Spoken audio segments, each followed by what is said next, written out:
as soon as this starts recording. Okay, now it says it's recording. So hopefully we'll get one or two more that'll join us. Grace was here last week, and there's at least one other that's supposed to be online with us, and I sent him an email and said, hey, why haven't you been coming? So let's see if he makes it on this evening. But the bottom line is, as we continue on, last week we got into a lot of discussion about different things in our lives as we go along that we have to take into consideration. We've kind of moved past the, you never get fully away from the, hang on, I forgot, hang on. There. I keep forgetting I have to move the teams over to this thing, so I'm looking at you guys instead of looking away from you. So you never fully get away from consumer finance, because the reality is family and personal finance is consumer finance. Okay, it's just when I was looking at and setting this class up, I looked at consumer finance more in the big picture, the macroeconomic stuff, and that's why that first book and the first couple of lessons was talking macroeconomics issues. And then last week and this week, we're getting into more of the things that affect the family, because it's actually, I think it's consumer and family finance is the name of the class.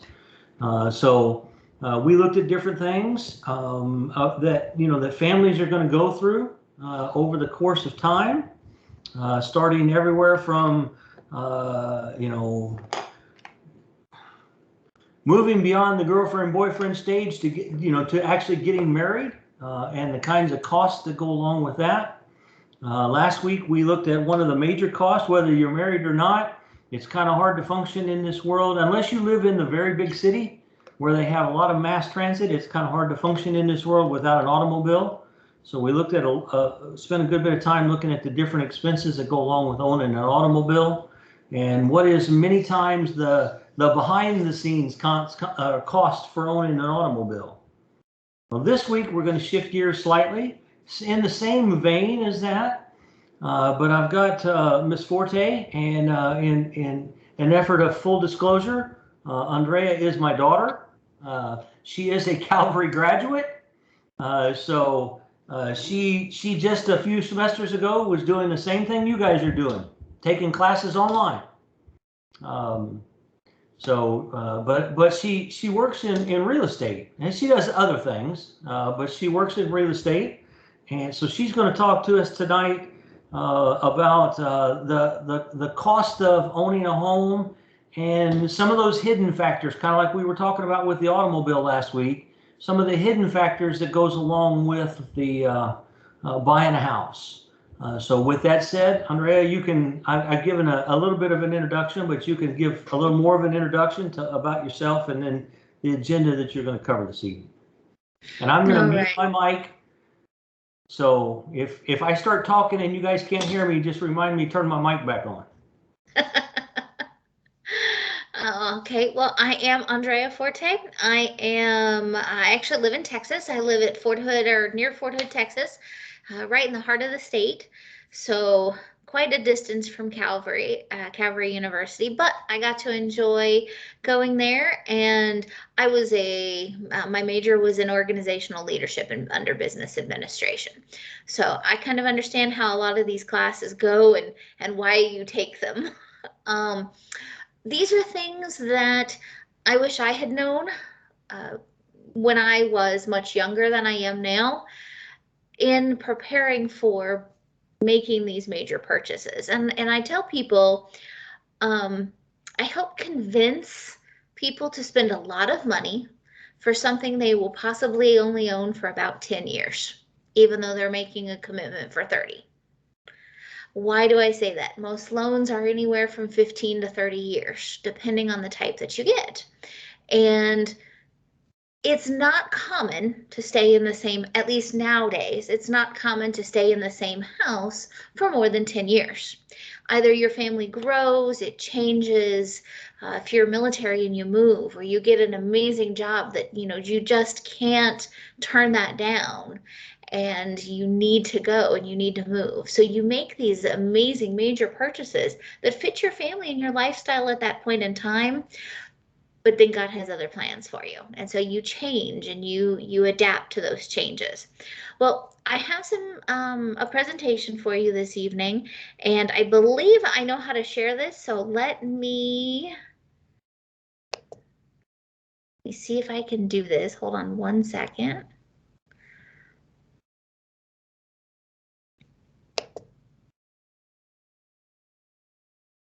And everything disappeared on me. Okay. Okay, you're good. You can see it. All right. Now let me do this.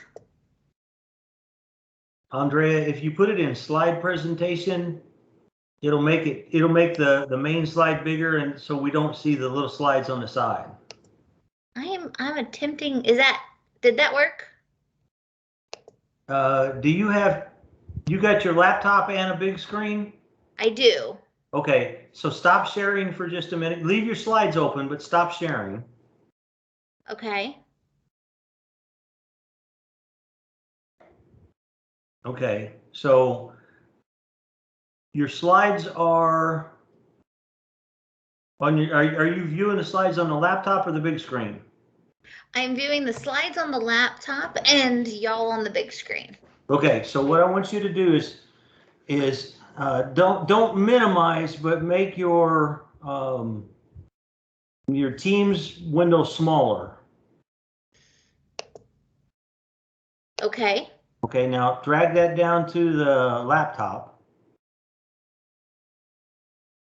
Okay. Now click on your PowerPoint. Now you're behind it. Okay. That's fine. Click on your PowerPoint.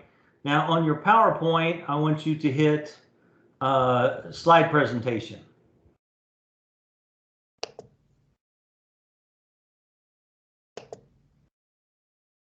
Okay. Okay. Now which screen is your notes on? My computer monitor. My On computer, the laptop. I'm sorry? The laptop. The notes are on the laptop. Correct. Okay. Now go down and click on Teams, and you should get two little boxes that pop up. So click on the one where you see us. So that you're bringing it back to the front. Okay. Now click Share. And you should get an option to share your second screen.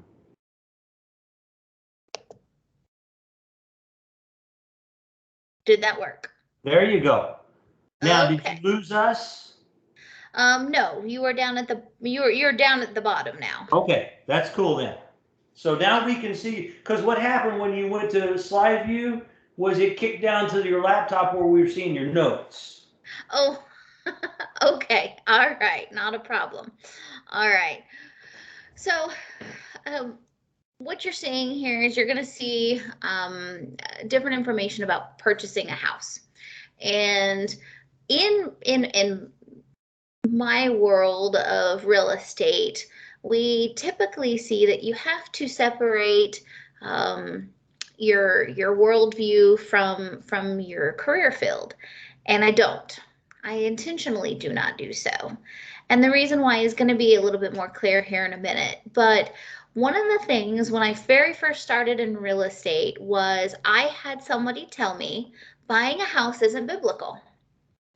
And to me, that was the weirdest thing I'd ever heard, coming from a Christian family that had purchased homes and we didn't rent. I mean, we rented sometimes, but we owned houses. So it didn't make sense to me. So I did a lot of digging and praying and all of that. And I said, Lord, I just need to know what to do here. And after a lot of communication and a lot of talking and a lot of praying, I really understood that was kind of a little bit odd. And I wanted to get into, let's see now. My apologies. There we go. Why should you buy a home? Well, a lot of people think renting is an easier topic to do. Renting would be simple. You can move immediately, that type of thing. But in purchasing a home, just like in purchasing a car, you have that investment. It is yours. Now, understanding that as a loan, you do have the bank sitting there and you have to pay that back, but it is yours. It is an investment you make for your family in growth. When we talk about stewardship, in Luke, we say, in Luke, we talk about building a tower, right?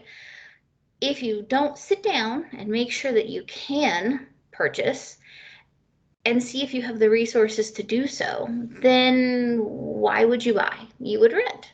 But if you can, that equity, that growth, that security and stability are your primary reasons.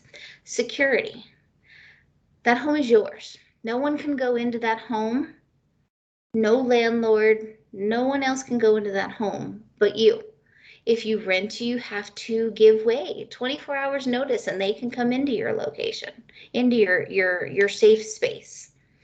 Stability, knowing that you have somewhere to go to that won't be pulled out from under you. Unfortunately, in this last year, we've seen a lot of renters who were in their homes and they were comfortably in their homes, but because of foreclosures, they got kicked out. Because of high prices of buying and selling, the homeowners wanted to get rid of their houses because they know they could get good money for them. And they were never planning on coming back to them. So these renters are now being forced into, excuse me, I have hiccups, being forced into moving. And then they have to make more decisions. The privacy ideas, again, is another reason. You can change things in your home when you are owning it. You can change the color of the walls and the flooring, and you can do all of these things. You can make it two-tone green. If you want to, please don't. I'm looking at you specifically. No, your green was okay. It was a whole lot better than the white. But you can change these things. And that's the biggest thing for me. I want to be able to make it mine. And when you're renting, you can't always do that. And actually, more often than not, you absolutely can't. As far as community ties, you're at Calvary or you're at wherever you are, and you have grown in relationships. You have grown in the knowledge of the surroundings of your area. I don't know where some of your students live, but even at Calvary, I don't know all of the good places to go, the good places to eat. Where do I not go because of it's in that community? So you have a lot of those times where you grow to truly love where you are because of the relationships you make inside of the community. Now, why to buy a home? I mean, why do you want to buy a home? I wanted to buy it for my children to have a place they knew they would always come to. The next question then goes to, how do you buy a home, right? That's the big question. And I'm sure you covered that with a car, correct? On how do you do cars? So how do you buy a home? You don't simply just go look at the houses. You don't. Okay, you can drive around and you can get on Zillow and you can get on Open Door and you can get on all of these different apps now. Used to be internet, and then before you just literally had to drive around and see what signs were in the ground. But you can get on there and you can look at them. But before you can even go in a door, you have to talk to a lender. A lender being either your own personal bank or a specific mortgage lender. Either way, they're going to ask you for a lot of information. The reason why most 18 and 19-year-olds don't buy houses is because they don't have 2 years worth of tax returns unless they started working at 16 or 17 years old. The main first question that a lender is going to ask is, can I have your 2 years of tax returns? You have to pay your taxes to be able to buy a house. If you don't, you can't buy one. We have come across people who didn't know they hadn't paid their taxes.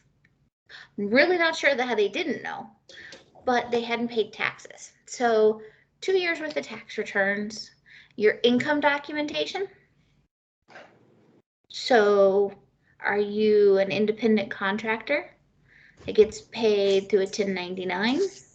Are you a wage employee who gets a W-2 at the end of the year? Are you commission based like real estate agents, where the only income documentation I have, or Are you a auto poor college sales? professor? Huh? I said, or are you a poor college professor? Oh, please, you still have the documentation.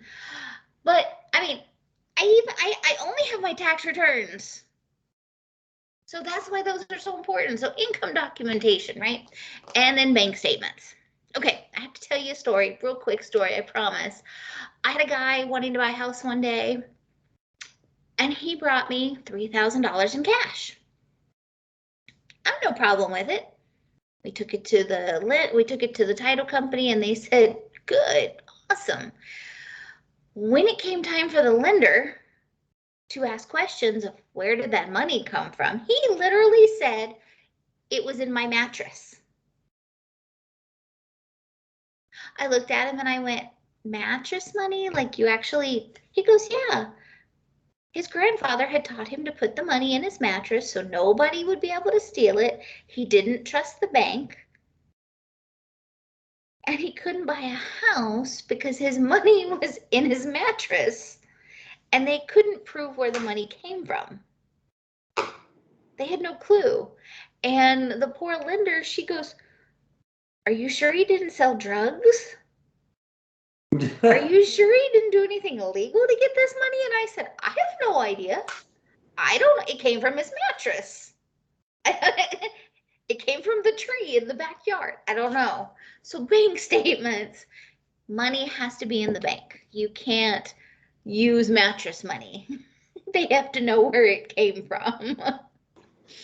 But you get all of this together and you get all of this paperwork, and they're going to ask you, for all kinds of stuff. They're also going to ask you if mom and dad or somebody else in the family have gifted you money for buying a house. They're going to ask you to have them write a letter that says, I gave them this money and this is my bank account. And then they're going to ask for the bank account of that person, the statement, to see that that money was actually there and it didn't come out of the mattress. All of this is the very first step. Once you get to that part, you're still not ready to go look at houses. Now you got to find a real estate agent. That can be tricky. Real estate agents come in all different personalities. You will find that you will not click with every real estate agent out there. Some of them are hard charging and very blunt and to the point. Others are very flowery and they're very emotional in what they do. You have to find the right real estate agent for how you think and how you react to things. I'm sit somewhere in the middle. I can relate to some people. I can relate to military families more than I can to other families. I can relate to prepper communities because I work in that field. It's the people who want the bunker in the ground that they can go and hide when the world goes crazy. Those are my people. I got them. I can help them. And why didn't you find me a silo? You didn't have the right amount of money for those. Those are, high dollar ones. And they're also way out in the country. But so you find that real estate agent. That real estate agent is going to ask the lender for a pre-qualification letter. That says, Mr. Allen, you can buy a house up to $250,000. That's what that's going to tell you. And the real estate agent's going to say, do you want to spend that much money?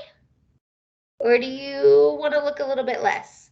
Where do you want to be? What is your ultimate goal? Is it the biggest and the best? or is it a certain amount of money you want to spend per month? And as a real estate agent, if you're not asking that question, that's not the right real estate agent to go with. Now, I do want to point out on here, you see where it's Realtor in all capital letters with the trademark logo. It is extremely important to understand the difference between that word and real estate agent. A real estate agent is someone licensed to practice real estate. A realtor with that symbol on it, and that word and that symbol means that they are a member of the National Association of Realtors. That means they are upheld to a higher level of ethics. They have a higher code of conduct, and they have a significant fiduciary duty to the client. So when Mr. Allen comes to me and he says, I have a pre-qual for $250,000, but I only want to spend $150,000 on my house, it's my duty to make sure he spends that amount of money and not to push him to the 250 range because I want a higher commission. So my job is to make sure that I get him where he needs to be rather than where I want him to be. Okay, but it is also a realtor's duty and a real estate agent, but a realtor's duty to make sure that the client doesn't purchase the money pit. And I don't know how old your students are if they know what the money pit is, but it's a bad house. You don't want that house. You may want that house, but you may not be able to live in that house. So understanding the needs and wants are also a big thing. Needs versus wants will determine the house that you get. And sometimes what you need and what you want don't match up with the financial side of what you can afford. Making sure those distinctions fit into place and making sure that as a real estate agent, I communicate with my client to see what's more important.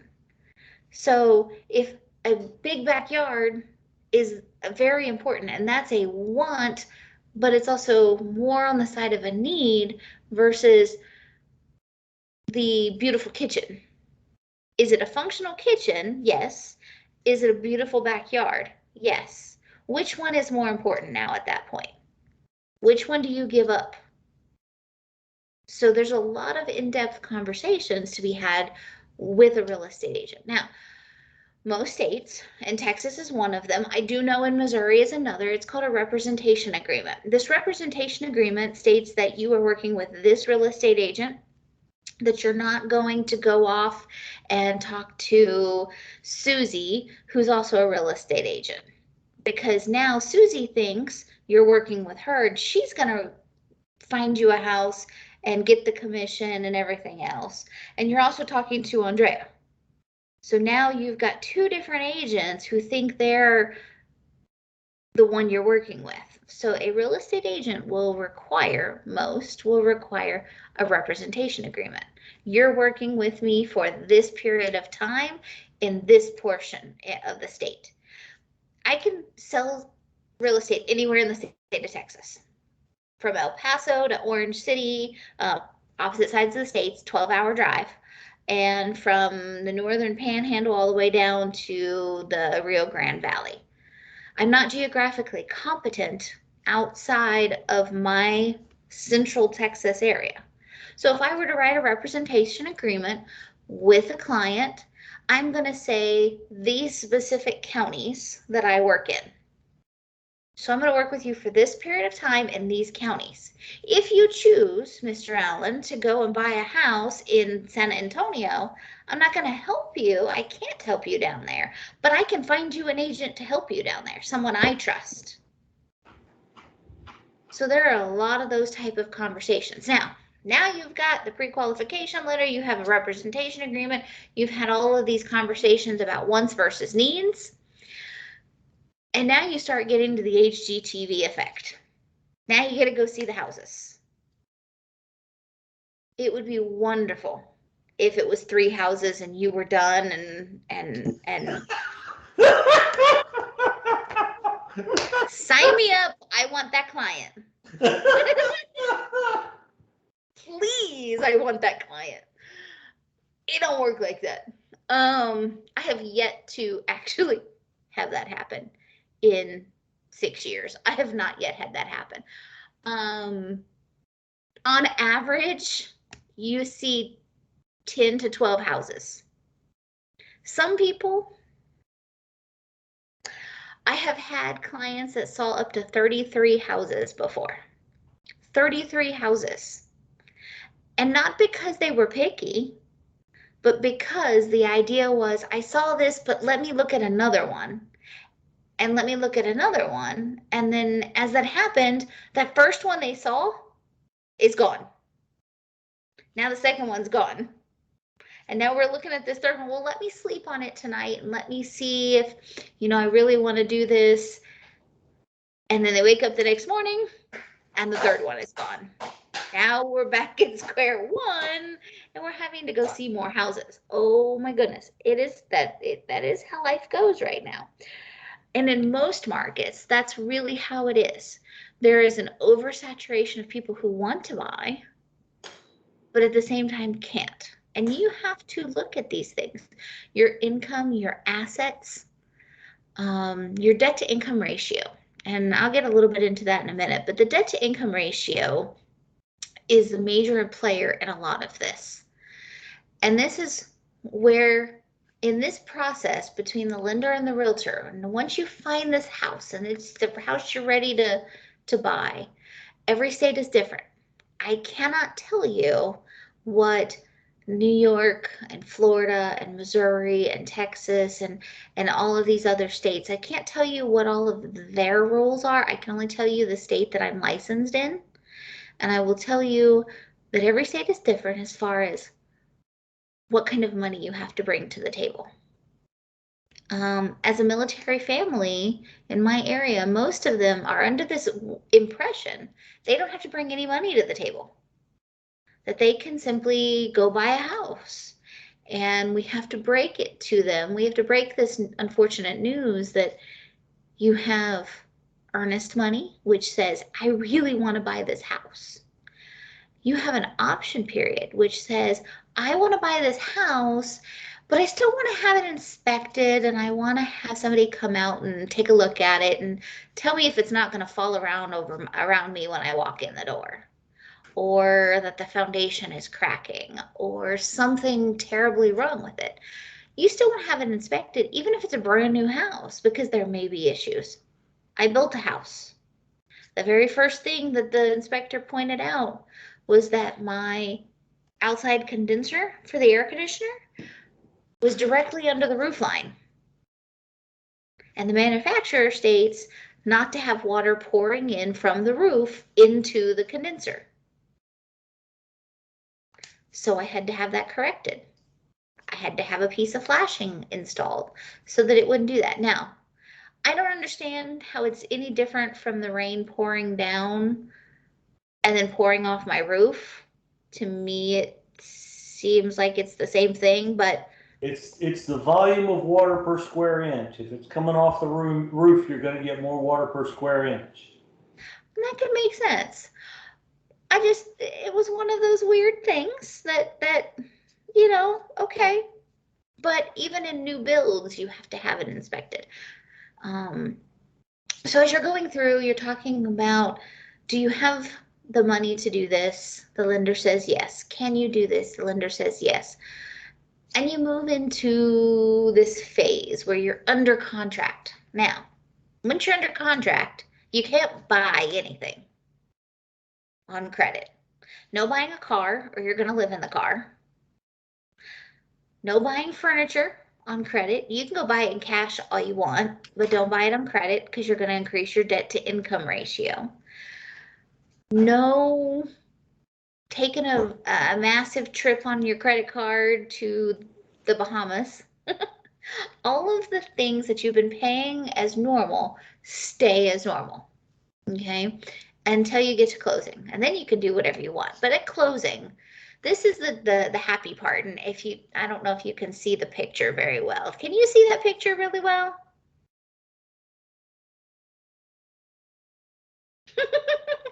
By the way, that's you. Who? You. Who? And that lovely family there, that Hey, is. those windows aren't there no more. I know, but that's y'all. That's you and mom and your grandkids in front of the house that you guys bought.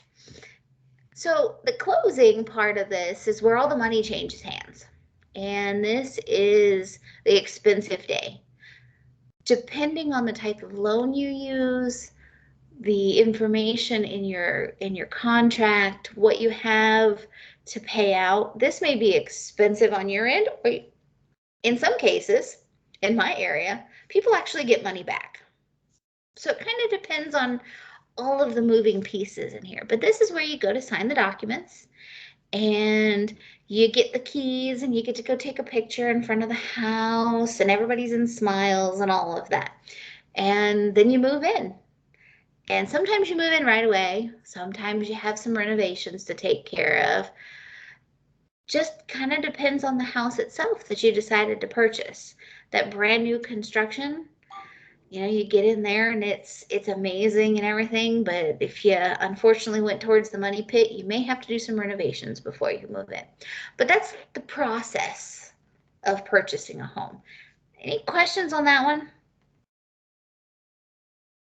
Okay, cool.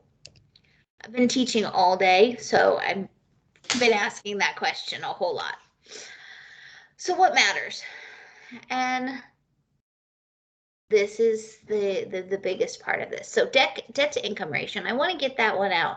So you're a realtor, and I put in here, it's a Christian realtor. Your biblical worldview is very important to this process. It's extremely important to this process because it underlies your fiduciary duty and it underlies all of the things that you are responsible for as a real estate agent in ensuring the person gets to where they need to be. And sometimes things fall to the side because you thought you said something or somebody else was supposed to identify an issue.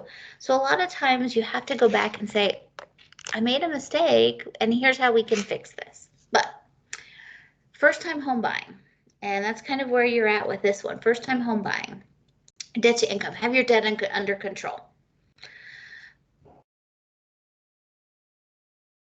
Each type of loan, and there's several types of loan. There's a conventional loan, there's an FHA loan, and there's a VA loan. VA loan is specific to veterans, active duty or military, active duty military or retired veterans.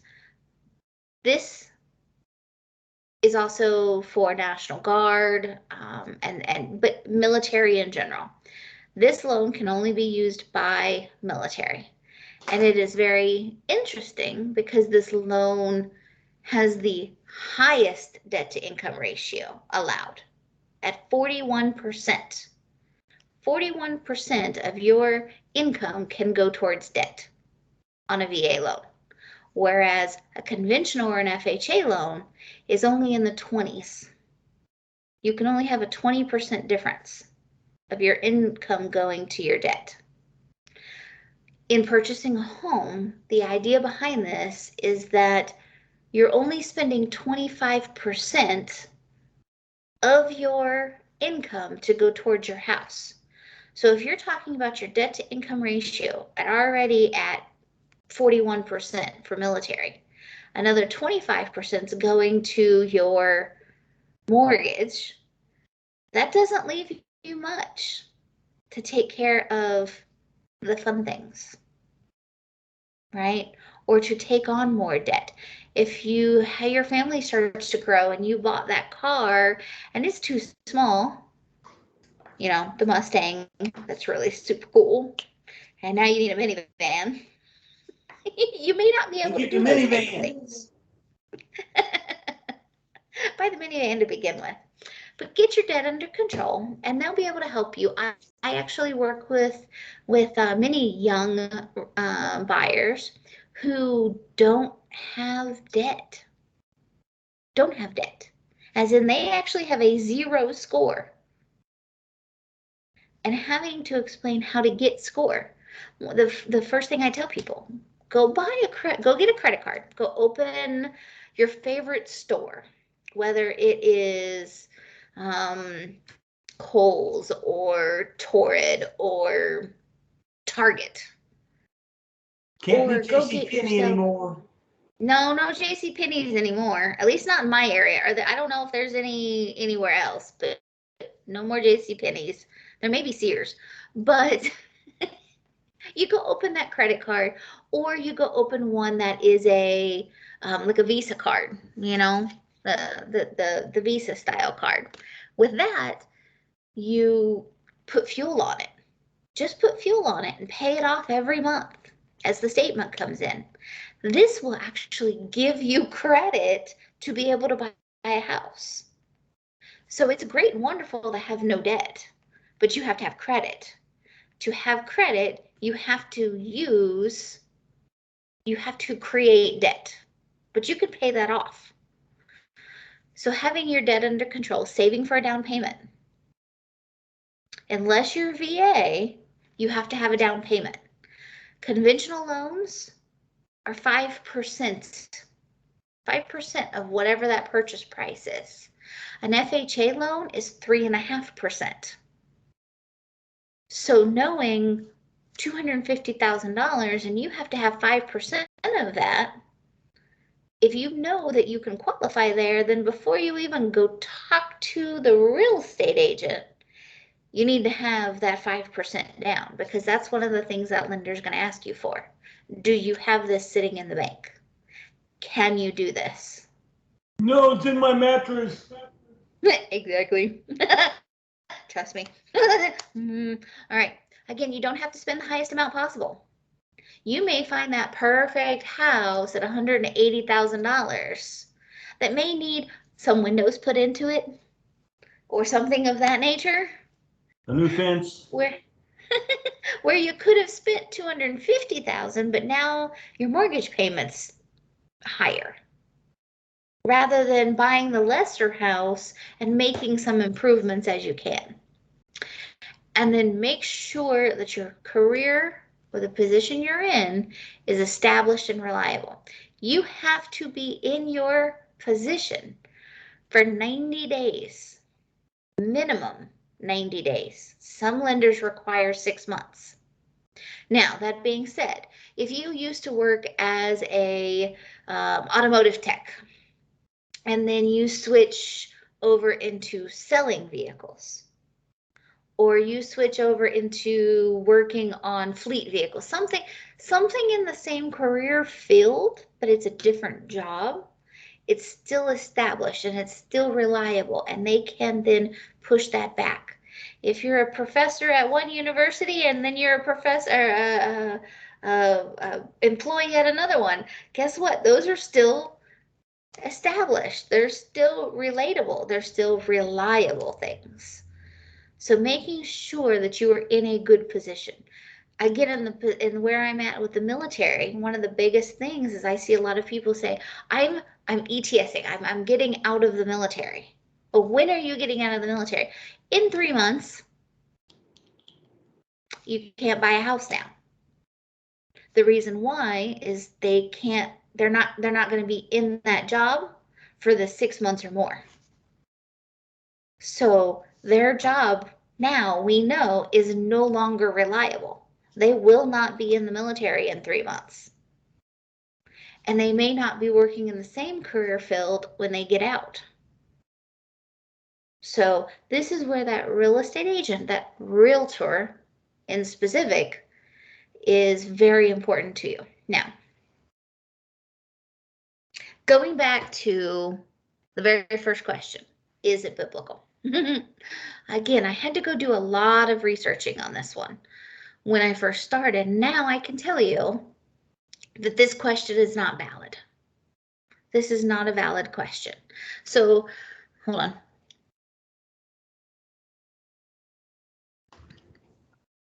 The Lord gives us this amazing opportunity, right? Within our means, that doesn't impede our ability to deal with the changes in life, so that we can provide stability to our family. We take care of our tithing. We take care of all of our finances that we have to, right? And we do this. Not only that, but one of the biggest things that I found in doing this is the Bible teaches that it's okay to borrow money, and we see this in Psalms, but it's not okay not to pay it back. That's where people fall into this weird trap of it's not okay to buy a house. No, it's okay to borrow the money. You have to pay it back. Now, there are some options to buying a house that don't include interest. Okay. First one's cash. If you can buy a house cash, that is amazing. Please come buy a house in Texas cash. I would be happy to help. Get it out your mattress. Hey, if you're buying it cash, I don't care if it comes out of your mattress.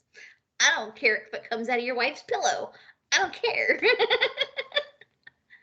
But there's also something called a REBA loan. So it's an interest-free loan. This is very unique and it is not common, at least in my area, it is not common. This type of loan is primarily used by our Muslim buyers, home buyers, because they cannot have interest. They cannot pay interest. It is a very dangerous loan. It is not something most real estate agents will even mention. I'm mentioning it here because we're in a classroom environment. It is not something that I will work with. I would happily recommend a different agent that will work on these. But the likelihood of these loans being paid back is low. And unfortunately, the reason why is because the person doesn't own the house. It is more of a rental agreement until that amount has been paid off. They're just not a safe loan. And I try not to recommend those. However, they are out there. In all honesty, the best thing to do if you want to buy a house and can't afford a mortgage, buy something that you can do in cash. It may be a small starter home. It could be a $75,000 house, 2 bedrooms and 1 bath and a cute little yard, and that may be all you need at this point in your life. I actually had a young lady not too long ago, and it was her very first house. She's 20 years old, and that's exactly what she bought. She bought a $75,000, 2 bedroom, 1 bath, super cute little yard, fenced in, had beautiful trees. It was an older home, but there was nothing wrong with it. And it was perfect for her and her cat. Just her and her cat. And she said, well, what do I do if I get married and then I have kids? And I said, well, you're in a 2-bedroom house. Right now, you married, and even with 1 kid, you're not going to outgrow this house. And by the time you're ready to outgrow this house, you can have saved money to buy something bigger or been in a job that provides you with more stability and the ability to get a larger loan if you decide to go that route. So sometimes you start small and you think small and then prepare for the future. Where did I go? Oh, I'm so sorry. I'm having technology issues over here. There we go. All right. Additional considerations. Maintenance on a home. Water heaters. I always mention this. Water heaters. When you buy a home, especially if you live in an area with high sediment, plan on replacing the hot water heater. You have to plan to replace that. And you have to plan to replace that about every 10 years. Water heaters normally last 20 years. You have to plan to replace those. Now, I can tell you that there are ways to get around this. If you turn the water off at the top of the water heater and you hook a hose up at the bottom and you let it drain every year in the spring and then again in the fall, it'll wash a lot of that sediment out That's one way for maintenance. You have to prepare for the fact that you may have a hailstorm. Hailstorms damage roofs, and roofs have to be replaced. And you have to have that insurance on the house. If you have a loan, you have to have insurance on the house. If you don't if you paid cash and you own it outright, you don't have to. I'm still going to recommend that you do, no matter what, have insurance on the house. With the other job that I do, I see a lot of people who own their houses outright and don't have insurance, and then when the bad things happen, they don't know how to recover from them. So that being said, that insurance helps you with the maintenance, warranties, home warranties. And I have mixed feelings on home warranties. I personally don't carry a home warranty, but that's because I have the financial capabilities of replacing things. But home warranties are really good for most people. You may have a $75 charge for them to come out and fix your refrigerator if it's covered. You or your HVAC, your air conditioning and heating unit.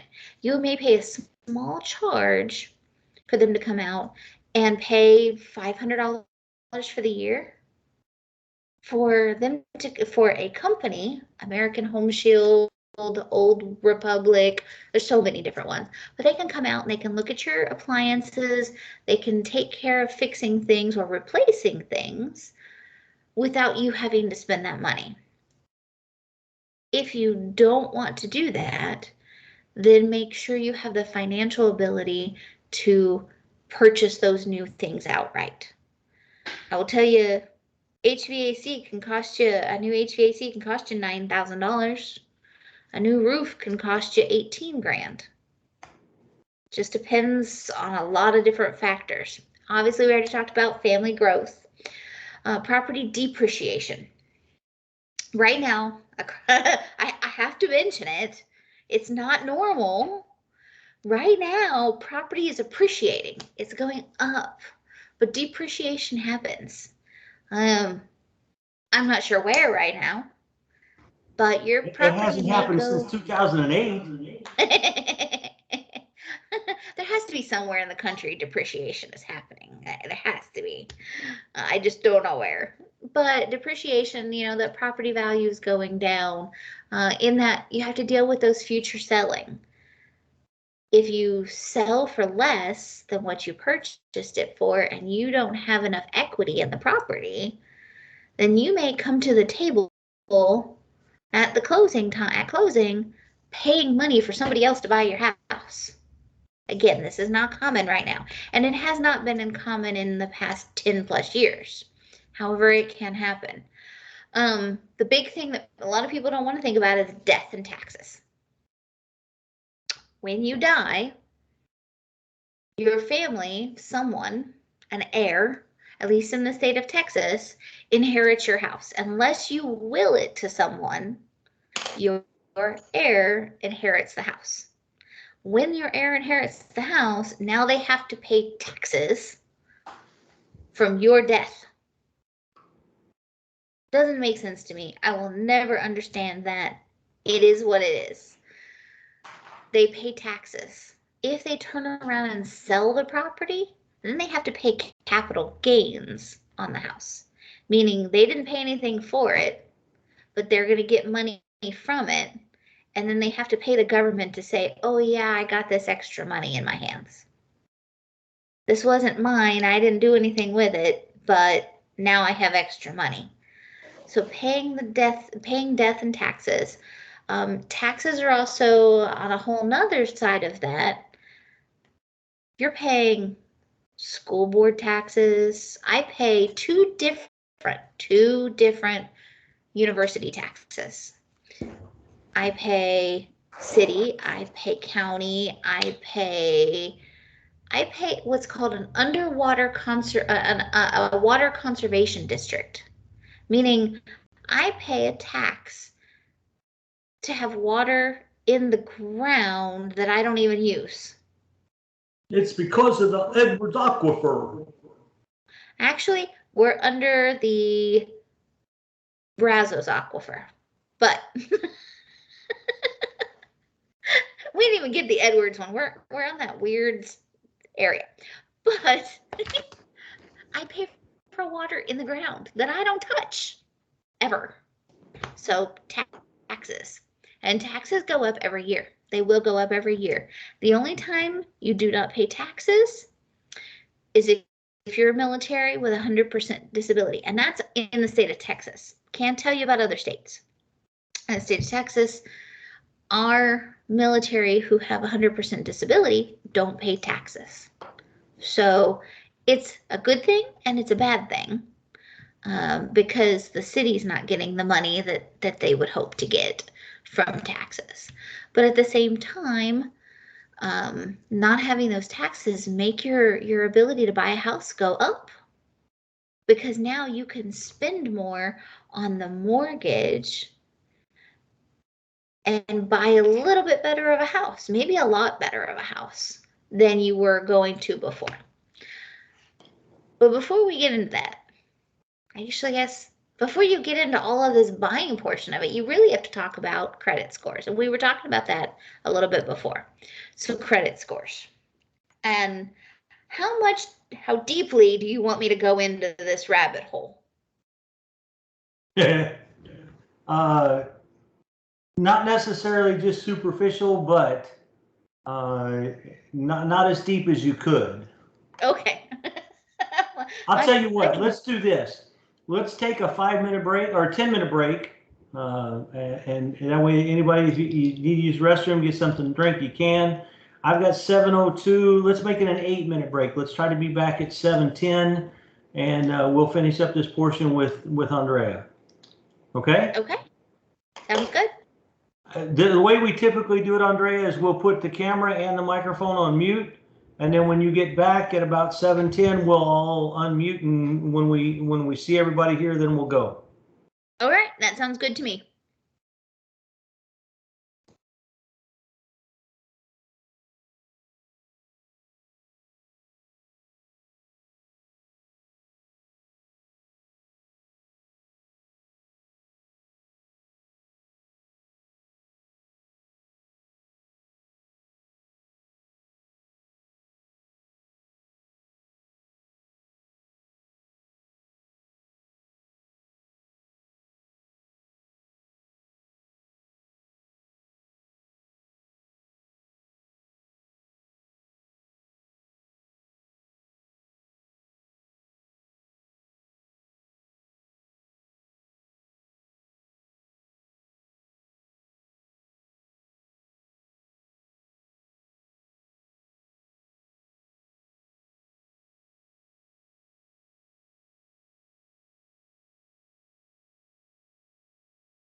Sorry about that. Got to talking to Mom about hearing aids.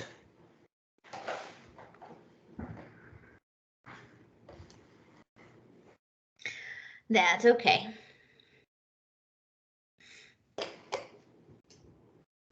All right. So are you ready for me to go down this rabbit hole? Yep. All right. So earlier we were talking about credit score and how do you get the credit? You know, go into your favorite store and getting a card or whatever the case might be.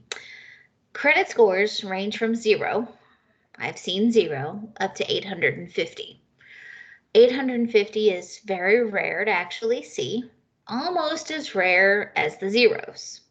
Typical credit scores range from around 480 to around 720.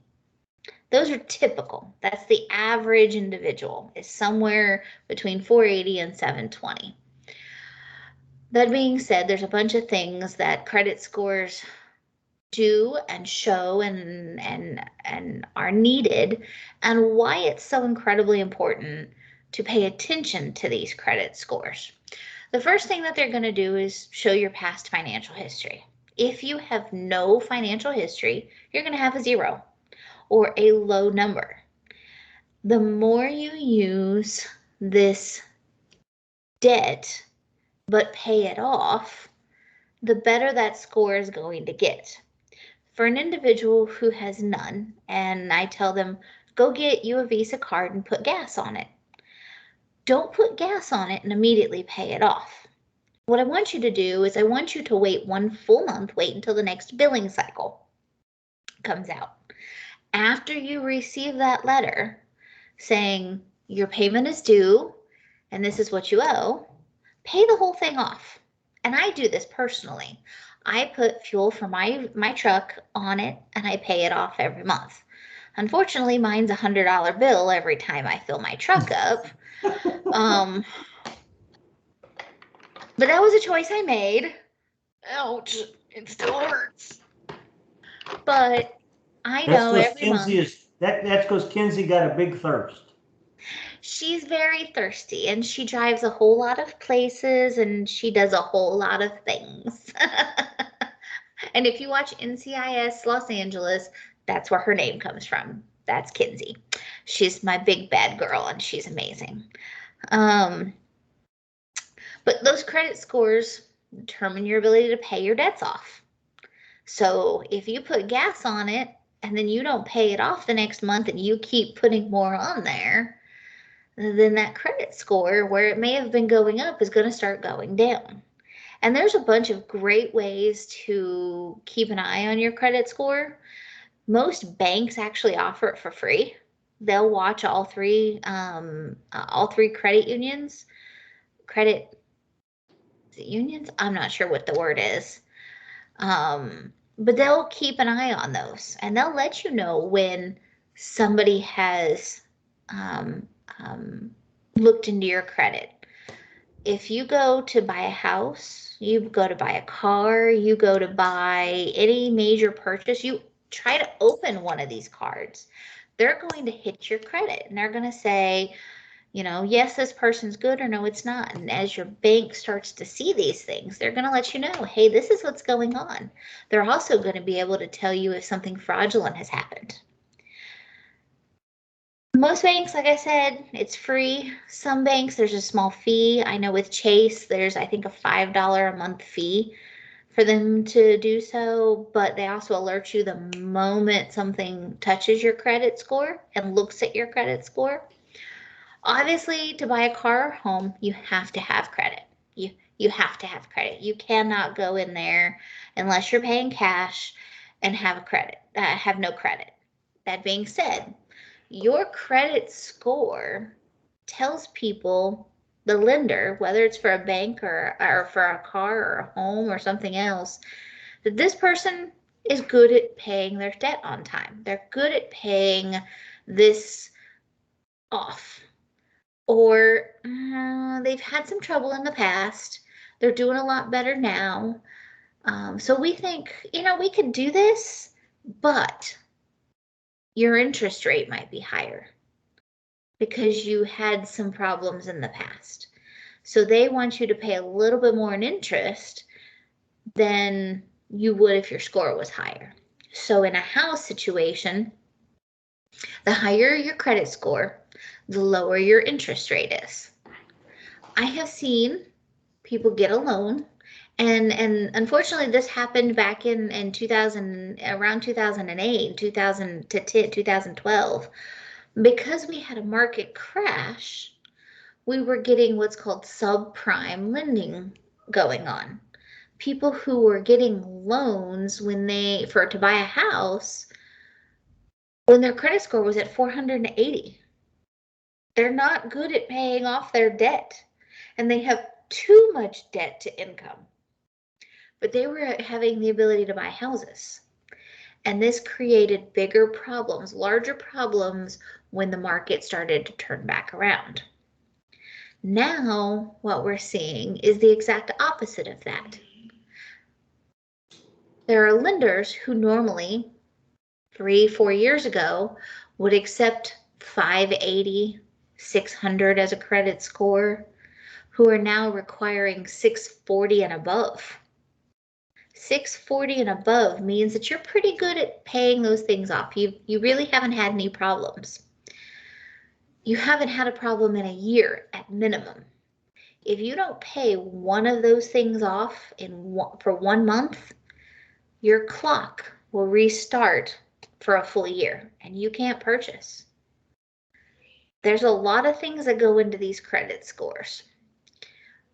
One of the other things that it shows is your preparedness and resiliency to a natural disaster. The higher your credit score is, it tends to indicate the fact that you are prepared to take care of your family, yourself and your family, and that you have the ability to, again, rebound from that issue. Like I told you before, there was someone, they didn't have insurance on their house. They had a natural disaster come through, and they didn't have any way to go back and rebuild that house. They had paid cash, so they didn't have anything. They didn't prepare for that. And when they went to the Small Business Administration, who tends to come in after a natural disaster, they tried to get a loan from them and they didn't have credit. They had no credit. And the Small Business Administration said, I'm sorry, we can't help you. You have to hope and pray and wait on the government to come in and give you money. And that doesn't always happen. There are so many other things involved in that, and that's a rabbit hole I promise I won't go down in this class. We definitely have to shoot that rabbit. That one's carrying a pocket watch.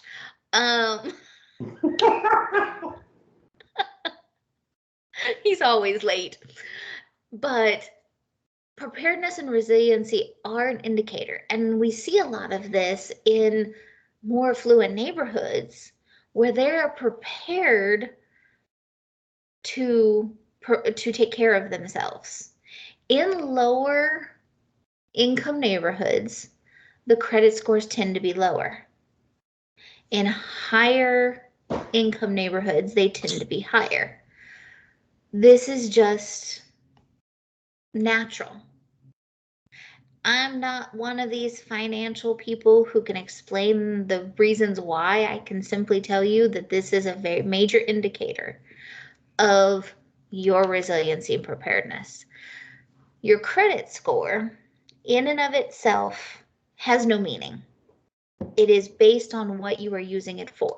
Now, there are 3 credit scores. You get 3 different, whatever they're called, 3 different ones. Reporting agencies. Reporting agency, thank you. You have 3 of them.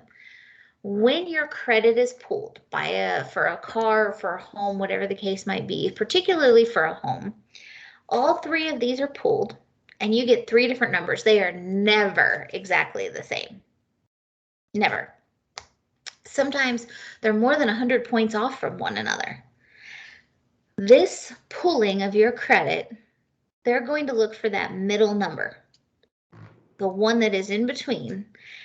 And what they're looking at is, why is this one, why that low number? They want to know, why is it so low? And if it is so badly off, they're going to tell you, your lender will tell you, you need to go and check this reporting agency because something may be wrong. You may have had an old debt that got paid off. You may have had somebody else open up something in your name.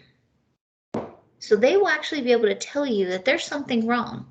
If the top score is really, really high compared to the other 2, they're again going to go, oh, what's wrong here? they don't look so much at the high end being different, but so much as the low end being different. That middle score, though, is what they're going to go off of. And if that middle score fits within the guidelines of what you need, like I said, right now they're looking at 240 and above. I'm sorry, 640 and above. At 640 and above, if you hit that 630 mark, they may tell you, you can buy a house in 6 months if you do these things. You go pay off this, or you change the amount you're paying on this. The lenders will actually be able to give you ideas on how to fix your credit better, more so than a credit repair agency. Full disclosure in this, I don't like credit repair agencies. I think most of them are a scam. I would rather send someone who wants to buy a house and knows their credit score is bad to a lender, because the lender's going to do the same type of thing a real estate agent is.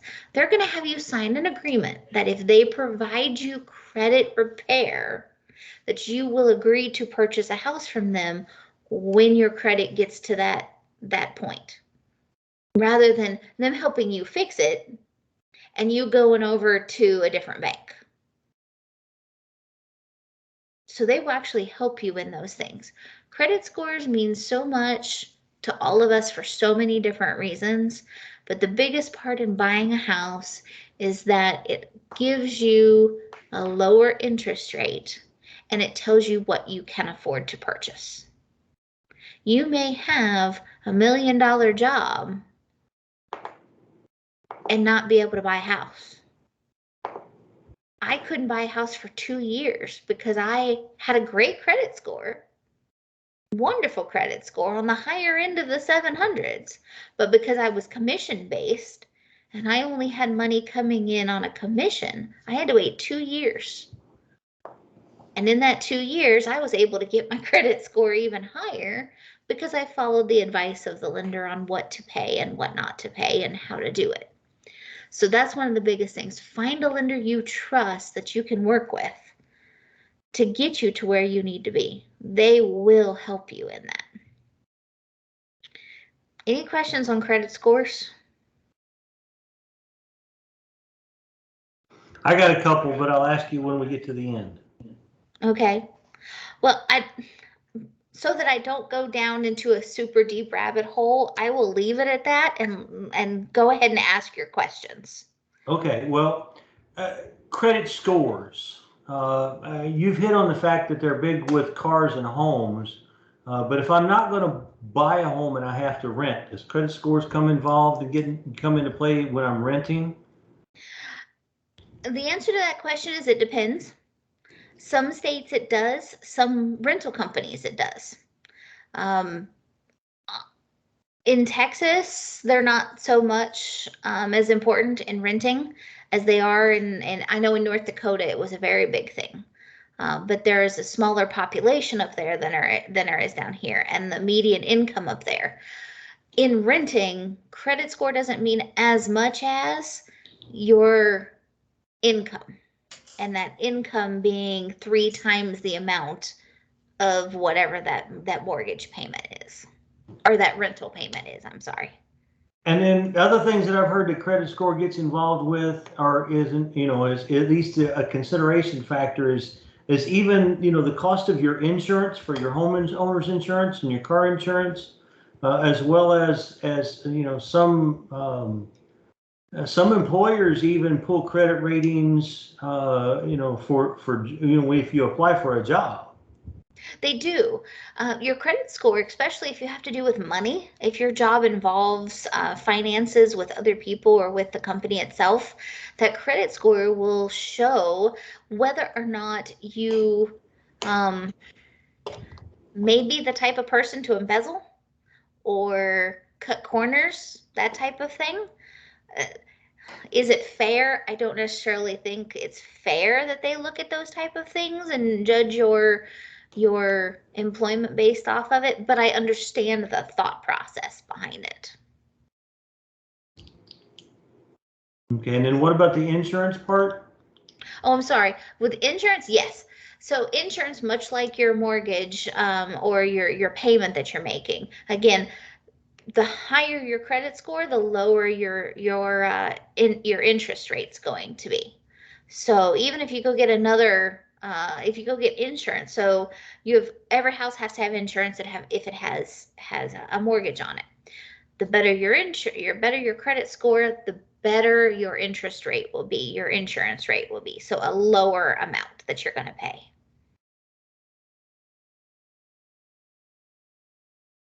I still don't understand that. Why that makes a difference. The cost to rebuild my house is the same whether I got a good credit score or a bad credit score. I understand it with the bank because the bank is taking a risk by loaning me the money. Mm-hmm. The insurance company is not. It's showing of the financial history. It's showing financial history and your resiliency. That's where that preparedness and resiliency comes into play. Okay. Because what if the insurance company is a local insurance company and they get hit by the same tornado your house did? That's their problem, not mine. I agree with you. I agree with you. It's not my way of thinking, but it is in that preparedness and resiliency part. Okay.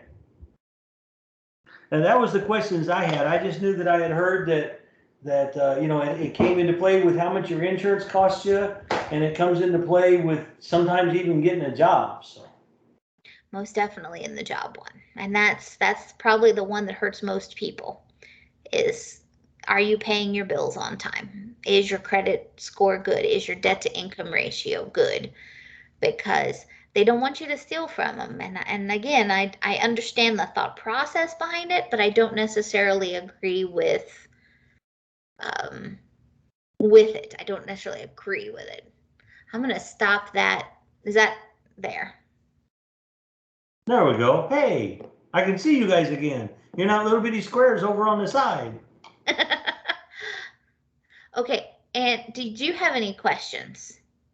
I talked so much and I'm so sorry. So So you said that there's 3 different agencies to look at the credit score. And if you only have like one credit card, are they just all looking at that same information, or should you get credit cards to help target the 3 agencies? no, so they look at all the same thing. So when you have one card, that one card is going to report to all 3 agencies. That's the reason why if one of them is severely off, you may have a problem. But then why are they always all 3 different if there isn't a problem? I I cannot can help answer with that. that a little bit. Okay, good, because I can't answer that question. Because part of it is each credit bureau or each credit reporting agency has a different calculation that they use for coming up with the score. Okay, they're close to the same, but they're not exact. The other being, like I know one of the companies is Experian. I don't remember what the other 2 companies are called. But let's say the other 2 companies have got, you know, they pulled their report from where they pull data from, and Experian pulls their report. Well, Experian may have, instead of pulling their report at the exact same time that the other 2 did, their report may have been pulled 10 days later or 10 days earlier, and something may have happened in that 10-day period where, you know, if Experian pulls theirs 10 days later, the first 2 have a score of say 700, and Experian now has a score of 620. Well, obviously that's a serious outlier. Well, when you contact Experian, you know, they may come back and say, well, you know, on this date, you know, this company charged off as bad debt this thing. Well, and though, you know, we would like to think in a digital age today, you know, errors don't happen. The reality is there's still human involvement there, and somebody at some credit card company may simply have transposed a number on a social security number or something, and you actually had a report on your credit that is somebody else's bad debt, not yours. Mm-hmm. So, you know, Experian, if they pulled their report 10 days after the other 2 companies did, they may have picked up on that where the other two companies didn't.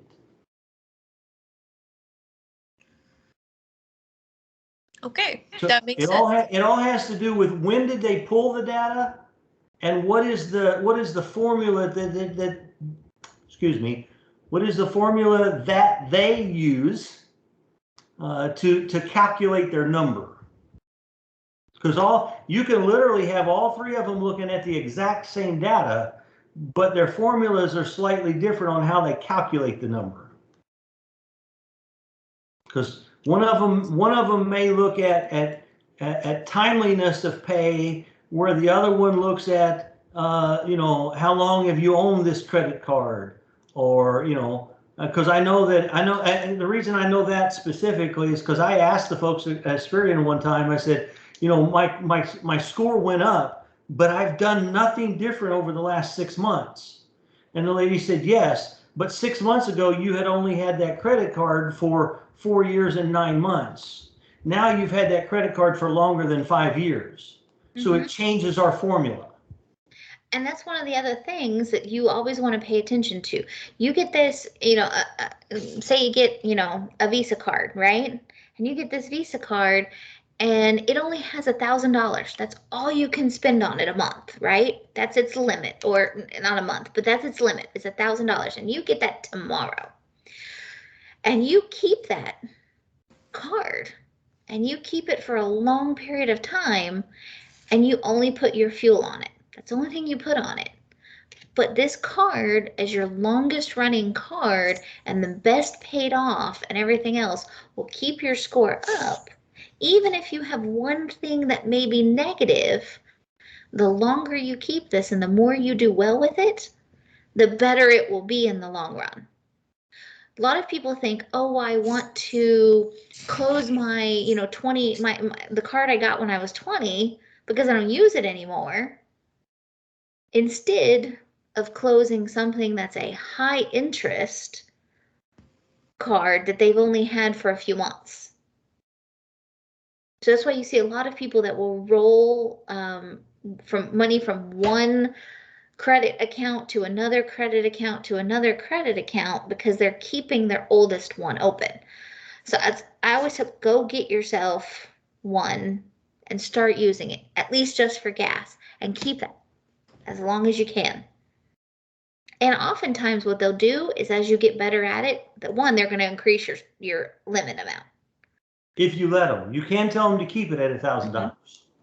You have to call and say, hey, no, put it back down. But at the same time, it may start with a high interest rate that as you have this longer and longer, you can call and go, hey, could you drop that interest rate? Hey, yeah, you've been paying on this for, faithfully for 2 years, no problems, no late payments. Sure, we can drop it. A lot of the times, those things, just a conversation. Okay, so when you're getting a credit card, how do you want to find like a good one? Like, because they talk about like a bunch of different kinds of benefits and stuff. I laugh because that's a loaded question. It is a loaded question.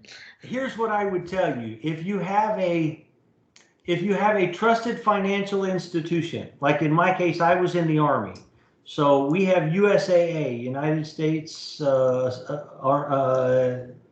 don't even remember what you. I don't remember what the A stand for. I don't either. I should.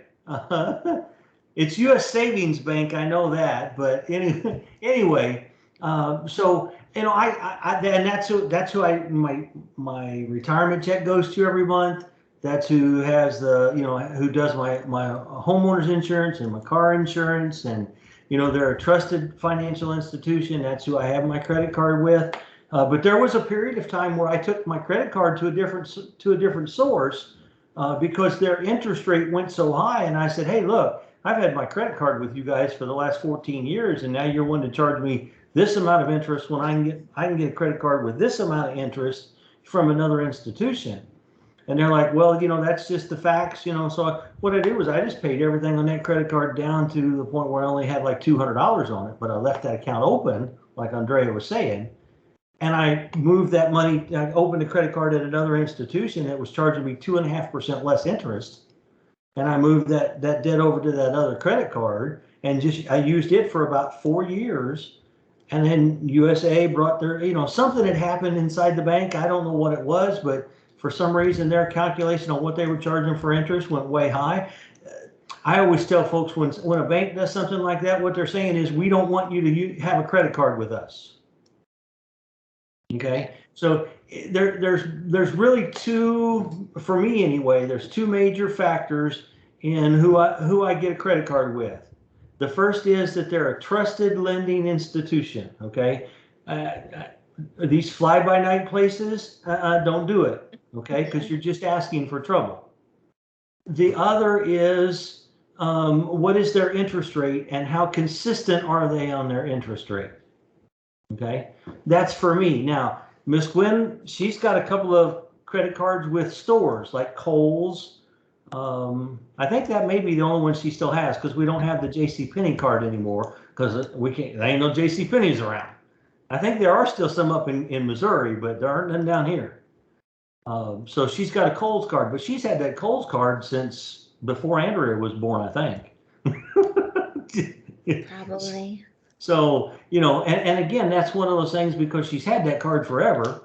And when, she goes to Kohl's and buys something, she buys it. And when the bill comes at the end of the month, she pays it off, and so that's one of the things that helps keep our credit score high, because she's had it forever.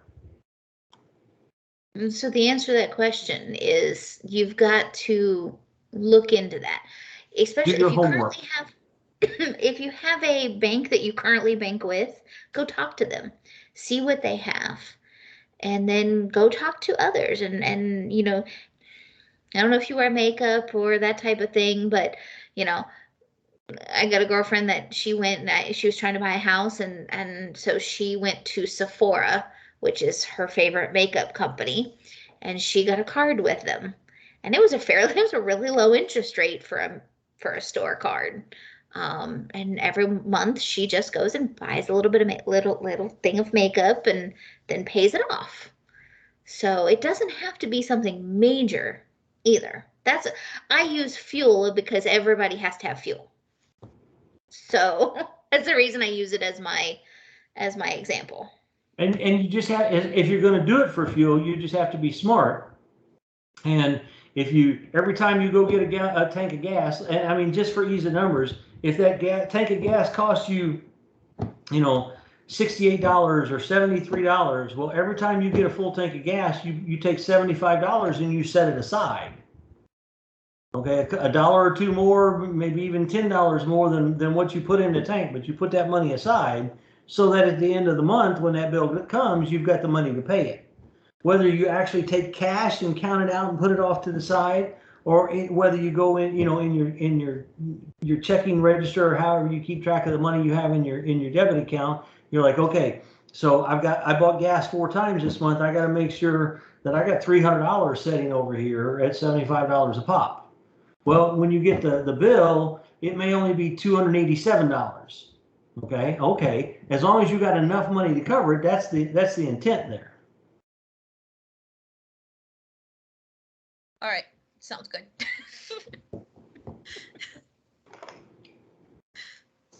So, are you ready to buy a house now? Just I so don't you have when any you're in Texas. I'm trying to She's get no everybody. credit.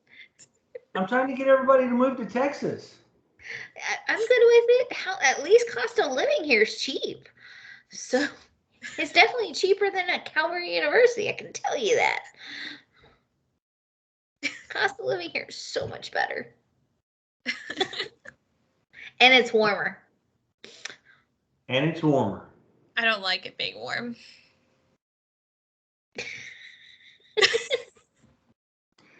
And I left Missouri because of the cold. Mm-hmm. Actually, that's not true. I left Missouri because Miss Gwen said she didn't want to be cold. Yes. Today it was like 52 and I was like, yeah. Nope. And that 52 was warming up to 52, right? Yeah, yeah. It was 80 here. It was beautiful. That's disgusting, Andrea. Yeah, but your negatives are disgusting too. So we're just gonna. That only happened last year. Yeah, I know you shared. And we sent it to you. But here's my thing. Last year down in Texas, they had that big freeze for, what was it, 10 days? But everybody said that's a 100-year storm, so they've had it now. They don't have to have it for another 100 years. And by then my grandkids can deal with it because I'll be dust in the wind. Is there anything else you need from me? I don't think so. Well, you're more than welcome to ask any questions. He's got my email. I'm also on the Calvary Global. It's the only thing I can think of, but that's not probably the right word. Are you on there with your current email, or are you on there with your Calvary email? I'm on there with my Calvary email. Do you still look at your Calvary email? I do. It even comes to my phone still. Oh, wow. I know. Well, Mine it was does still too, his. but that's because I'm a professor and I got people that still talk to me. Well, mine was. I still had CUA stuff coming to me, so. Well, that's true. All right, Andrea, thank you. Thank you You're for welcome. your time and your expertise. You're welcome. Okay. Y'all have a good evening. You too. Yeah. Bye. Okay, so Victoria, I think what I'm going to do now, if you give me just a second here, I'm going to try to pull those first two videos down that has been turned in, and I'm going to play them for you and for the others watching the videos to see, so you guys all have a good idea. Because like I said, these two gentlemen did exactly what I was looking for. Simple, to the point. Basically, give me a quick reading or a quick distilled version of what's in your paper. Okay, so let me see if I can pull these up real quick. Let's see. Teams.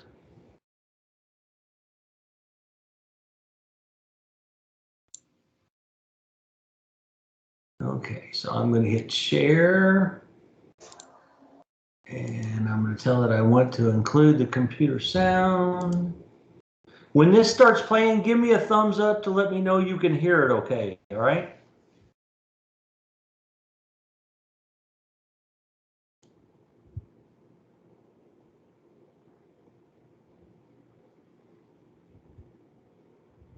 It takes it just a second or two to load.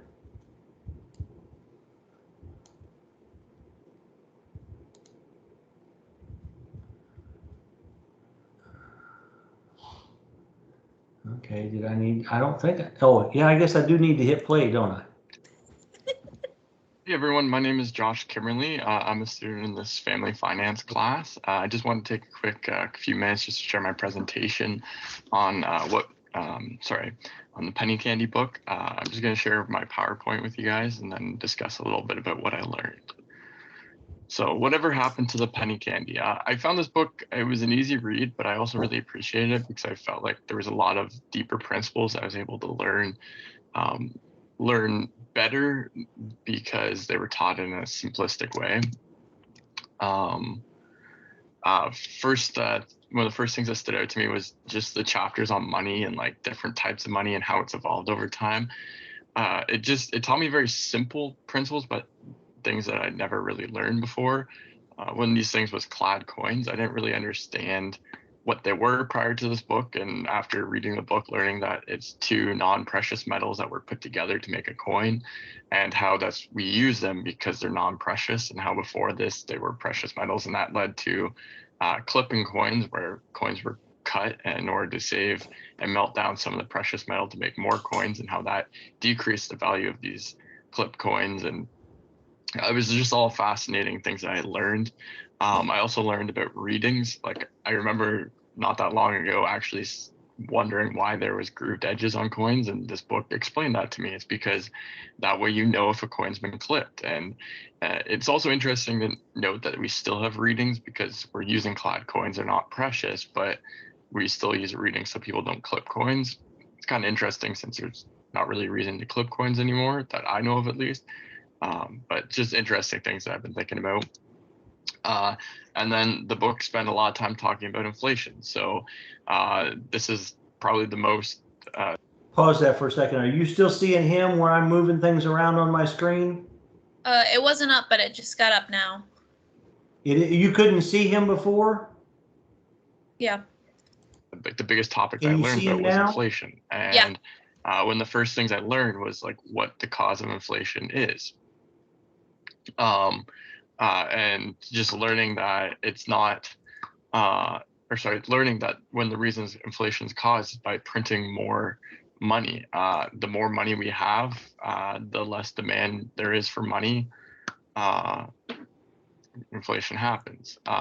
Another thing that stood out to me was the backing by gold and silver. I remember one of my history classes at Calvary learning about how the US used to back their dollars with gold and how that stopped and the problems that happened because of it. But it was interesting to learn that it wasn't just gold, it was silver. And then the idea of these like IOU bills, that was something that I didn't know about. And it's interesting. It makes a lot of sense. Like one paper US dollar is backed by $1 worth of gold. But just kind of like very simplistically explaining that, it just really helped me understand it better than what I learned in my history class. Another thing that causes inflation to happen is when wages are increased. And this is very prevalent right now for me because I live in Canada and our minimum wage keeps going up and up and up. And it's causing the price of other things to continually to go up. And it's kind of ironic because I've been having these kinds of discussions with my coworkers at work right now about how, you know, inflation's happening and how those of us who have worked with the company for years, like I have, are now making the same as these new kids who are coming in because inflation's pushed or minimum wage up so high that the person who's just hired is making the same wage as me who's been with the company for 6 years. It doesn't make a lot of sense, but that's just kind of where we're at. So I've been being able to have those kinds of discussions, which is really nice. Another thing that really stood out to me from this book, one of the main things I think I'll take away from it is the need to have recessions and depressions in order to stop inflation. And I understand why the government doesn't want it. I understand why it's a bad thing from their perspective. But I really wish that it would happen more often because the way the inflation's been lately is crazy. It's like, especially here in Canada, it's insane. Like the housing market has been inflated so much. Like what my parents paid for their house 10 years ago is now worth, they could sell it for 2.5 times what they paid for in 10 years. Like it's crazy how much it's gone up. And it's pushing people like myself, like younger generations, out of the housing market because housing prices are so high. Like the average home price from the county where I just moved home from is 600,000 Canadian dollars. So that's what, about 400,000 US? Like that's crazy. And it's literally in the middle of nowhere. It's just crazy, the price of housing.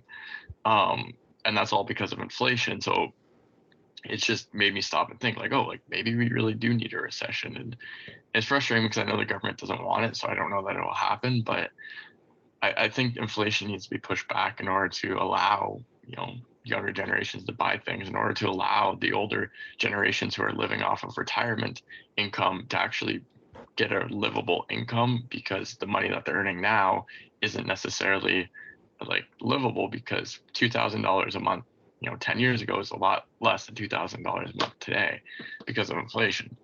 Another quick thing that stood out to me is the idea that get rich quick doesn't work. This really stood out because I think of COVID and how everyone was getting in on the stock market. I know I was, and how things like meme stocks have emerged. So like GameStop, and how that went up like 1,000% the one day, and how it's classified as a meme stock. And just everyone wants to get rich quick, or Dogecoin, like cryptocurrency. There's a lot of different things that are going on that are like get rich quick schemes, and I appreciate the authors just a reminder, like these things don't typically work, so don't get involved in them, and instead invest your money in like solid companies and like mutual funds and that kind of stuff. So I appreciated that. Another quick thing that I learned is just how large the U.S. Hello, debt everyone. is, So as well today I'm as gonna talk the impact that it about actually has. Like how $1 trillion is the just $1 trillion before this book, but no, like when you stop to think how many, you know, thousands and thousands and thousands and thousands and thousands of dollars that is, and like how many thousand millions and thousand billions that is. Like it's so much money. And I appreciate like in class this week just talking about, like stacking bills around the US and how many times you'd have to go around there to fill out $1 trillion. Like it's just crazy how much money the US is in debt. And just the reminder, like, okay, it's a lot of money, but what's the point? Well, more debt equals less jobs. Like the more debt the US has, the more it's spending money on other things instead of producing jobs for people to work at. And then that's where you run into issues. Yeah, so these are some of the things I learned. I really appreciate this book. I definitely learned a lot from it. And I hope you guys were able to learn something as well, and looking forward to seeing everyone else's presentation. So thanks again, and hope you guys have a great day.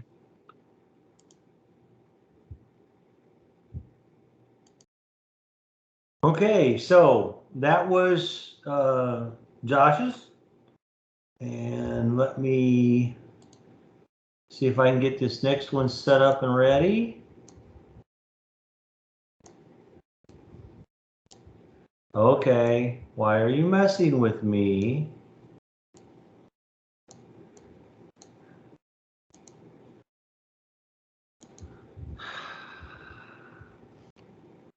I hate it when this stuff doesn't do what I want it to do.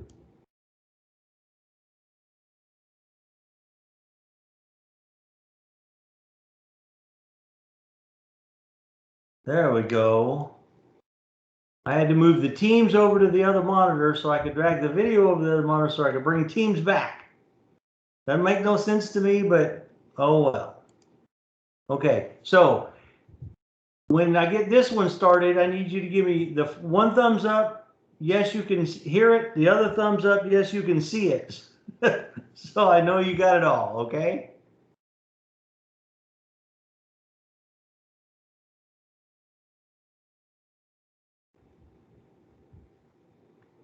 Okay, you should be able to see it, right? Okay, now let's get it playing and see if you can hear it. Hello everyone, so today I'm going to talk about how the book Whatever Happened to Penny Candy really helped me to understand a lot of things about whether money or I've got it turned up all the way on my end, so if emotions it's hard to hear, turn it up on your end. that can help me to understand more about the history of our money, for example. And there's a lot of things that I learned and I want to share with you. So I'll first start with subsidy and welfare. So those are two words that I didn't really understood before, especially as a French speaking person.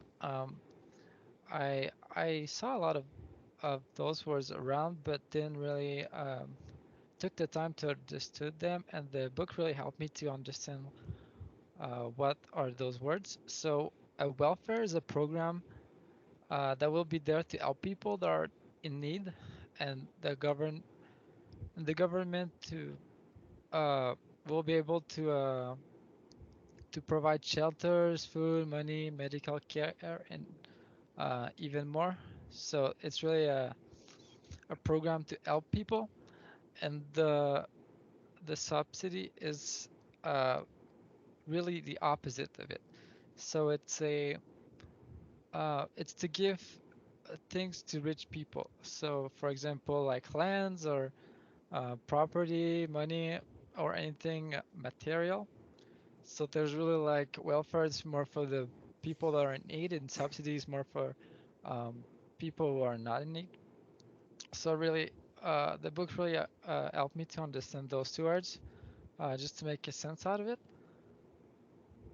Then we got counterfeiting. So I learned a lot about counterfeit. It um, So when the Romans started to understand that there was a cost to everything, to make their roads and their paths and their buildings, they needed to make more money because they didn't have any money to buy all those things, and that's where they started to make some money that were less valuable. So with the coin that were silver before, they start to smelt those coins with iron and uh, nickel and yeah, copper and nickel, and so the the coins were less valuable because there were less silver in it. So they kind of made the same money but with less value.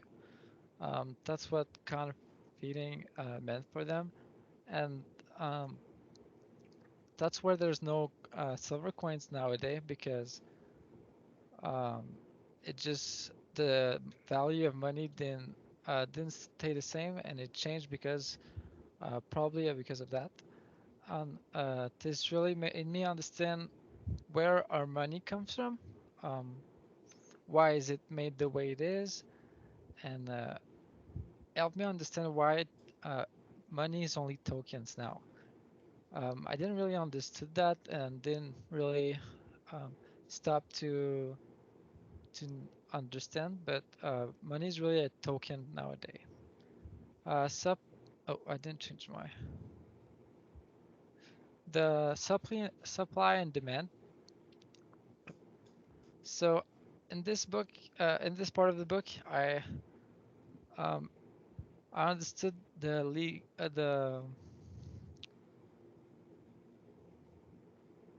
that each time the more coin was added in the all in the all process, the value of the money was going down. Uh, it made me understand why some country have money that are worth almost nothing. Because I always ask myself why there's some places that like if you buy bread, for example, you will have to pay let's say like 10,000 of their coin, and it made me understand that their money was probably printed out a lot, or there's no much value behind it, or so it helped me understand that. Um, for legal tender statement, um, I I thought it was really interesting this part.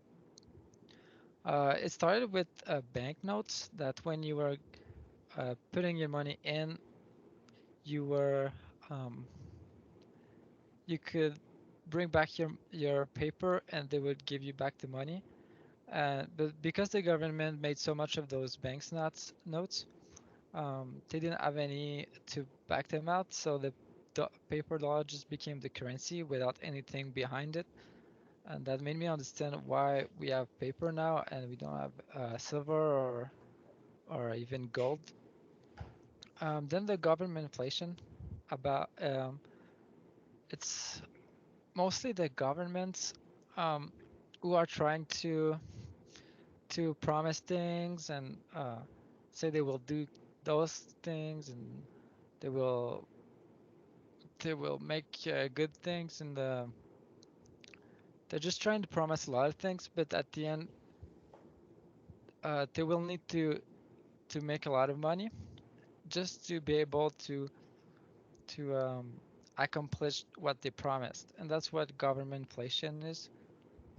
Um, then there's a recession and depression. Those three words I didn't I heard a lot about them, but didn't really pay attention to what their meaning was, and that really helped me to understand. So inflation is when the value of the money gets lower than what it is supposed to be, and so the price of the products rise. A depression is the correction period following inflation, the moment when people make decisions to lay off people, for example, because there is less demand. And finally, a recession is more like a little moment after the depression that the government, for example, is trying to stop to make the depression shorter, to get back on inflation. Then velocity. What is velocity? So velocity is the number of times a single dollar, for example, has been passed around by people and how much it was used in a transaction. So when people hold their money and do not spend, that means the demand for the money rises, they buy less, so the price of products are less affected because there's less demand. And it goes on for the opposite too. So that really, it really helped me to understand that when a lot of people buy, I think that's actually true when there's, for example, the holidays. Um, they a lot of people buy, and a lot of people want to buy gifts, and so the prices are affected because there's more demand. Um, but and it really helped me to understand the Roaring Twenties when people afterward, the government was making a lot of money, and so people were buying a lot, and they were um, they thought they were rich because there was a lot of money, but the Great Depression came, and so people got poor, they got laid off their job, and it just really helped me understand how the velocity works. And so that's all for. I learned a lot more, but that's mostly uh, what helped me to understand more about money and just just everything around it. So really good book, and I liked it. And thank you guys for listening.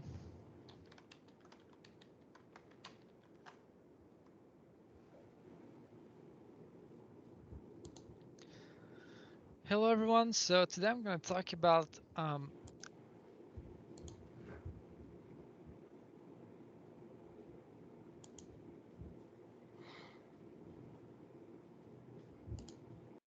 Okay, and we're back full screen now.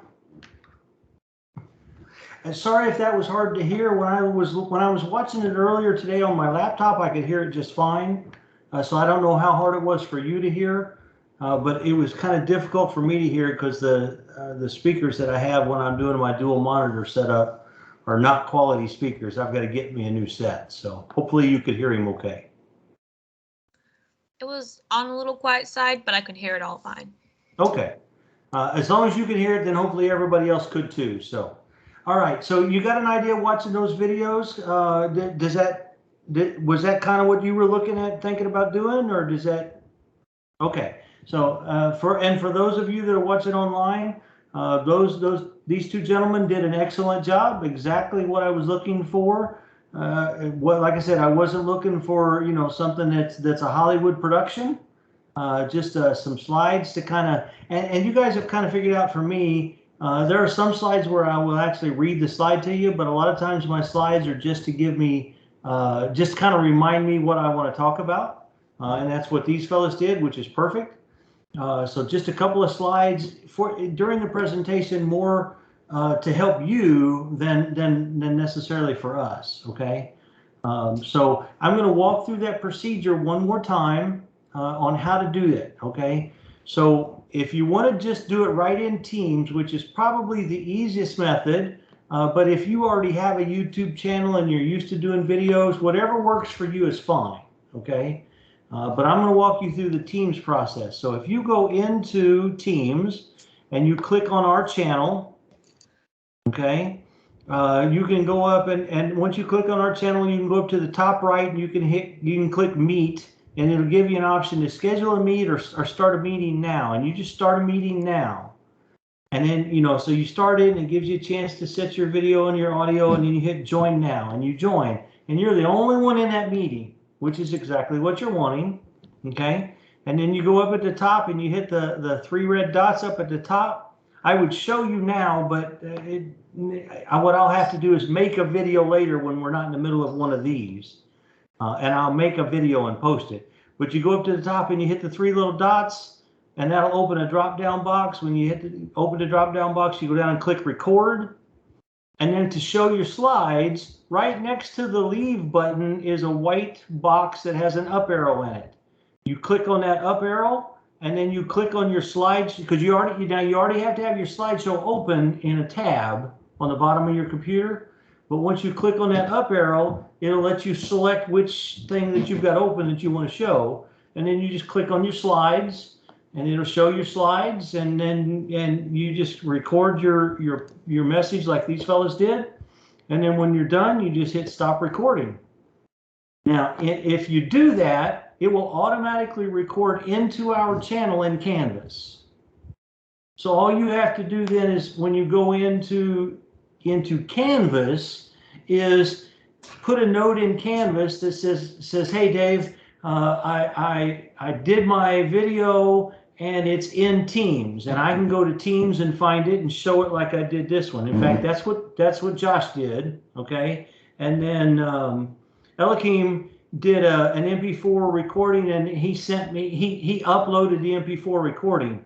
So while you guys were watching Josh, I downloaded Eliakim's onto my computer, and then shared it from my computer where I had it on my download. So we can do it either way. If you do now, if you do it in YouTube, then when you go into Canvas and you say, hey, I did my video, it's in YouTube, and then all you need to do is post the link in Canvas for me, and I'll do the same thing.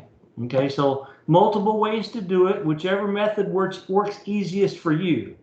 I'm kind of a crusty old fart, and I'm not as good at this as most of you guys are. So once I find a method that works for me, I just kind of stick with that one. Okay? Do you have any questions, Victoria? No. All right. In that case, then we're going to call it a night. Hopefully, you guys got some good insight and at least an idea of how just convoluted and complicated the house buying now, if you guys remember back to when we talked last week, we talked about a car. There's a lot of things that go into buying a car, but trust me, they ain't near as many that goes into buying a car as there is into buying a house. Okay, so hopefully Andrea was able to help you with that and give you a good understanding of at least how the process works. Obviously, the specifics are going to be a little different for each person. So if you have any questions, shoot me an email.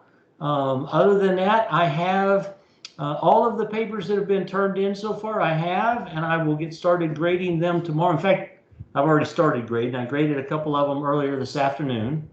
I was up at the VA's, and while I was waiting on my doc, I was sitting out in the lobby grading papers. So I got a couple of them graded. I'll work on getting the others graded. I've still got one that hasn't been turned in yet. So if you're that one person, please get it turned in so that I can get it marked up and we can get scores posted. Other than that, you guys are doing great. I appreciate it. And we will see you next week. Actually, no. Next week is Thanksgiving week. So no class next Wednesday, but you do have a paper that's due next Wednesday. Everybody except Victoria, because she's like, way ahead of everybody and already got all of her papers done. But you guys do have a paper that's due next Wednesday. Please get that paper done and get it turned in. Try to get it done and turned in before you take off to go home so you don't have to mess with it over the holiday weekend, okay? And then remember, the following week when we come back, you have the video for the second paper is due the following week, okay? So you need to get working on that one, get working on that video as well. When we come back, I'm going to have another guest speaker. Now, the guest speaker that's going to be with us that week is a guy that does investment stuff. Okay, I put it that way because there's a lot of different stuff involved in investment. And he is, because of the licensing process he has to go through, and I'll explain this some when we get started that day too. But because of the licensing process he has to go through, in a setting like this, he can't come in obviously and give us specific advice and information. So what's going to happen that day is he's going to be online with us, and I'm going to do the basic lecture piece of it, kind of like we did with the automobile piece, or like Andrea did tonight with buying a house. And then for the most part, he's going to be there to either kind of confirm what I said, or I might have a wrong concept in my head on how this investment stuff works. So if I say something wrong, hopefully he'll correct me, but then be available to answer any questions you guys might have. So again, especially if you're interested in investment stuff, those of you that are watching the video, if you're available on that Wednesday right after Thanksgiving, come join us in the class, because the more people we have here and the more interchange and back and forth flow of information we have, the better it is for everybody. Okay? See you guys not next week, but the following week.